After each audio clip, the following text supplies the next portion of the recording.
The Tao of Self-Confidence, episode 742. Welcome to the Tao of Self-Confidence, where I share stories of amazing women who have discovered their inner journey to self-confidence.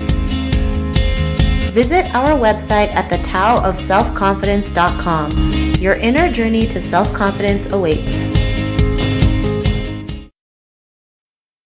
Well, hello friend. Welcome to the Tao of Self-Confidence, where I share stories of amazing women who have discovered their inner journey to self-confidence. I'm your host today, Sheena Yap Chan, and today I have a phenomenal lady on the show today. She is a mindset and empowerment coach for women, and I'm really excited to have her on and share her story with us today on self-confidence. So without further ado, I'm going to introduce you to Visa Shanmugam. Visa, how are you today? Maybe you can fill in a little bit more by yourself to the listeners.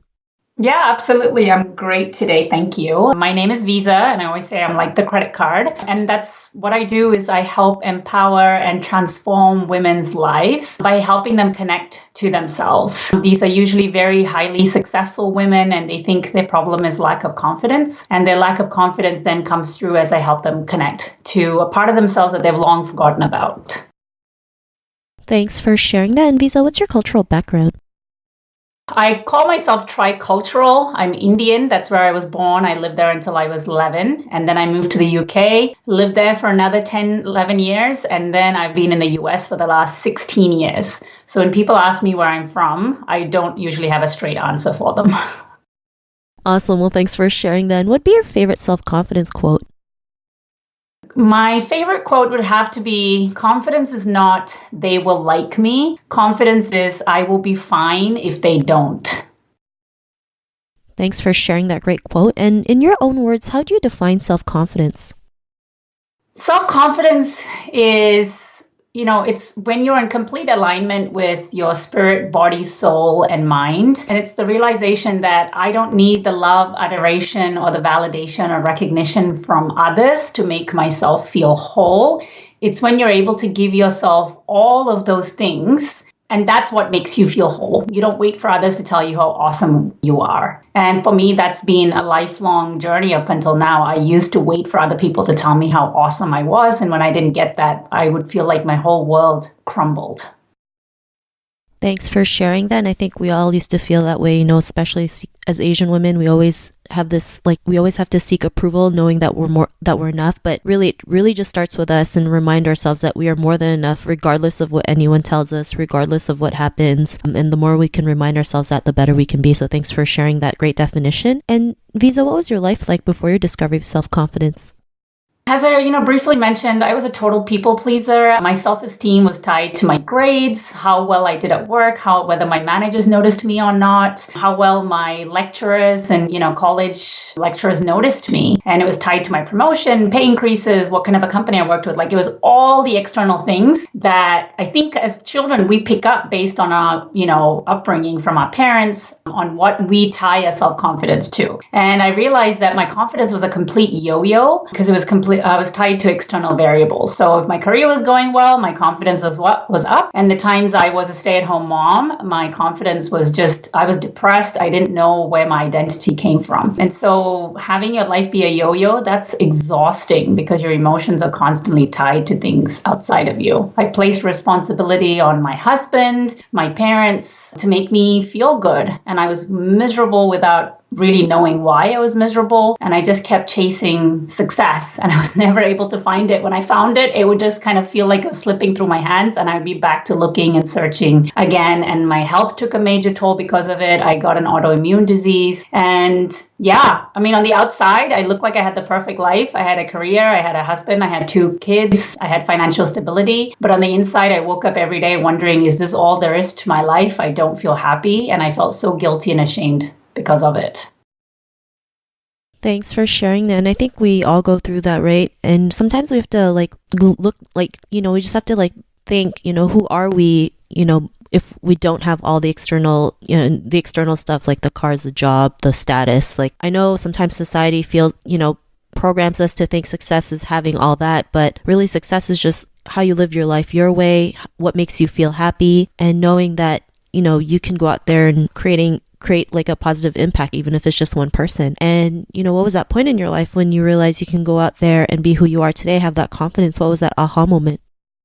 I've long asked myself that question. Was there a single moment for me? For me, I wouldn't say there was one epic moment for me. It's been gradual. But one of the most significant moments that stands out for me is when I was working with a life coach, which in itself was a big thing in our culture, like looking for a coach. Like, I never heard of anyone in my community working with a coach. But when I worked with a coach, she said, she asked me, what did I like about myself? And I couldn't come up with anything. I told her I liked the fact that I have an MBA. I graduated top of my class for my undergrad. And she was like, no, no, no. What do you like about yourself? And I was stunned that I couldn't come up with, she'd asked me for 10 things. I struggled to come up with even 3. And that absolutely astounded me. I was like, oh my gosh, on the outside, I'm showing everybody that I have this great life, that I really like myself, but I don't. And that really just stumped me. It shocked me. It baffled me. And then it was very uncomfortable trying to figure out what did I like about myself outside of all these things I'd accumulated. So I would say that really stands out as my aha moment, because it's that moment of self-awareness and the truth and the realization of what your life is really like. Thanks for sharing that. And it's crazy, right? A simple question like that can really make us think really hard about what we like about ourselves. And it's funny, right? A lot of us can't even come up, like you mentioned, can't even come up with three answers, because we've been so programmed to not love ourselves, always think the worst of us, or our critic is like our own worst enemy versus our best friend. And we don't take time to celebrate who we are, right? Which is like something we should do, so because the more we celebrate, the more we can attract the better things in life. And because of your realizations, what's your life been like now? This is probably the happiest I've ever been in my life, and that comes from being happy in your own skin. I didn't realize how much I wanted to be out of my own skin before, and now I'm really comfortable with speaking my mind, telling no. That's been a big thing for me, is being able to say no to invitations that you don't want to go to things you don't want to do, to commitments you don't want to say yes to. And I used to say yes because of obligation, and I thought that's what made me a good daughter and a daughter-in-law, and I thought that's what meant living up to your reputation. But learning to say no has been one of my greatest joys, and I've learned to embrace all my imperfections. I always thought I was lazy, I was procrastinator, but I've come to realize what parts of that is in fact resistance, and what part of it is it's a misalignment. And being able to discover that has been amazing. I'm a lot more patient with my children because I'm able to be a lot more patient with myself. I have an amazing relationship with my husband where we're not passive aggressive with each other anymore. We have great communication between us. And ultimately, it's led me to find my mission in life, which is to help high achieving women learn to like and love themselves. So they too can have a life that feels joyful and authentic. And I think the biggest gift of all is being happy in my own skin. No amount of money can compensate for that.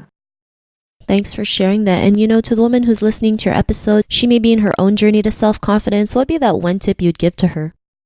It's learning to be kind, patient, and gentle with yourself. I think a lot of us, we don't know how to do that, and we've never been told to do that. Learn to look for the wins. No matter how small they are, celebrate them, and then spend less time trying to fix yourself that you think is wrong with you. The more time you spend trying to fix yourself, the more time you're going to find finding more things that are wrong with you. So celebrate your awesomeness, and automatically the things that you're trying to improve on will improve. You don't, magically wake up one day with confidence. It has to come from within, and it comes from within because you take small action steps every day and you celebrate those action steps. That's where confidence comes from. It comes from showing up in life and having the courage to be yourself. Thanks for sharing that and for those great tips. I always believe too, confidence starts with the small daily actionable steps. It's what really does yield that great result that we strive for, because sometimes when we take that big leap of faith and we don't attain it, we feel like crap. So I would say one step at a time, and slowly, and not slowly, but bit by bit, we will build that confidence. So thanks for sharing that. And if our listeners wanted to get to know a little bit more about you and what you do and check out some of your work, is there any links or social media profiles we can connect with? Yeah, I'm super active on LinkedIn, and you can find me with my name, Visa Shanmugam, and you can find me on Instagram as well. I'm super active on Instagram stories. And again, you can find me, my handle is Visa Shanmugam. Thanks for sharing that. And to our listeners, if you want to connect with Visa, you can also head on over to thetaoofselfconfidence.com and search for Visa's name. Her show notes will pop up along with everything else that we talked about. And I really just want to thank Visa today for taking the time to share her story and tips with us on self-confidence. So thank you so much, Visa. Thank you. Not a problem. It was really great having you on the show. And to our listeners, be on the lookout for another new episode of another amazing woman's journey to self-confidence, and we'll talk to you soon. Bye for now. Thank you for tuning in to another amazing episode of The Tao of Self-Confidence. Visit our website at thetaoofselfconfidence.com to check out cool resources, blog articles, show recaps, and so much more. Your inner journey to self-confidence awaits.